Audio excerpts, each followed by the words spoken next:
နေထိုင်ဖို့မရှိရအောင်မဖြစ်ဘူးမင်းလည်းကဒီကောင်လေးမှုတ်ထုတ်တာပေါ့ဗျာဒီမှာကကျွန်တော်ကအဓိကဟိုကမွေးဖို့ထားတာလားပါလေအရွက်လေးပါဒီမွေးဖို့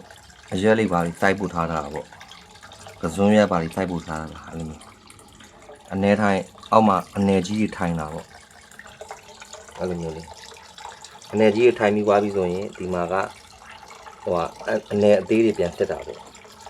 အဲ့အနေသေးတက်တတ်တာဒီရေစစ်မရှိရဘာမှမဖြစ်ဘူးဒီကောင်ရှိရပြီဒီအမြုပ်ဒီရေမြုပ်ဖော့ရှိရရတယ်အဖော့ကိုရေနဲ့မစိမ့်အောင်ကျွန်တော်အောက်မှာဒီဖော့အမယ်လေးပြန်ခိုင်လာတာဒီကောင်လေးပဲစိမ့်ရပြီပေါ့ဗျာပြီးတော့ဒီမှာဒီပိုက်ရှိရတယ်မှာဒီကောင်ပိုက်အပိုက်ကတော့ကျွန်တော်အောက်ထိရောက်တယ်ဒီလိုပိုက်ပေါ့ဗျာဒီလိုပိုက်ကိုဒီအောက်ထိစိုက်ထားလိုက်အမရေကဒီအပေါ်ကနေပြန်ထွက်တာပေါ့အဲ့လိုမျိုးလေးပေါ့အဲဒါဆိုအမိုနီယမ်လေးမွေးတာပေါ့ဗျာဒီဒါလေးဟိုတော့ဝယ်လို့ရတယ်အဲ့လိုမျိုးဝယ်လို့ရတာပေါ့အဲအမိုနီယမ်လေးတွေမွေးရတာပေါ့အဲ့လိုမျိုးလေးပဲလွယ်လေးပါအဲ့တော့ဒီကောင်ဆေးမယ်ဆိုရင်ဒီပုံးဆိုရင်အနေထိုင်မှုဆိုရင်တစ်ပတ်တစ်ခါလောက်ရေလွတ်ပေးလိုက်ရပြီသူအောက်မှာအထိုင်သားတဲ့နယ်လေးကိုလွတ်ပေးလိုက်ရပြီဒီကောင်ကြတော့3ရက်တစ်ခါလောက်ဆေးလိုက်ပေါ့ဒီကောင်လေးကြတော့ဒီကောင်လည်းတစ်ပတ်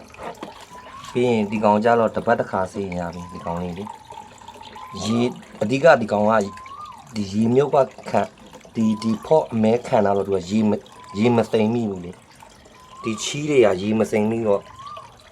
ဟိုကဘက်လိုက်တွေကအဲ့လောက်မပွားနိုင်ဘူးပေါ့ဗျာ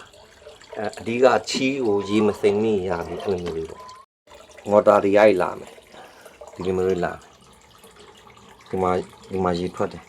အဲ့မို့ရေအရင်ပြင်းအားများမှကြောက်လို့ကျွန်တော်ကဒီဖော်လေးခံတာပေါ့ရေပြင်းအားမရှိအောင်မှ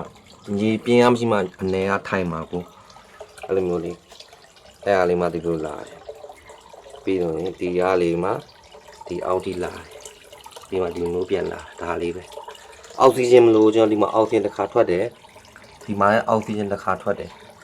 ပြီးရင်ဒီမှာလည်းအောက်ဆီဂျင်တစ်ခါထွက်တယ်လေအဲ့အောက်ဆီဂျင်ထည့်ကြမလို့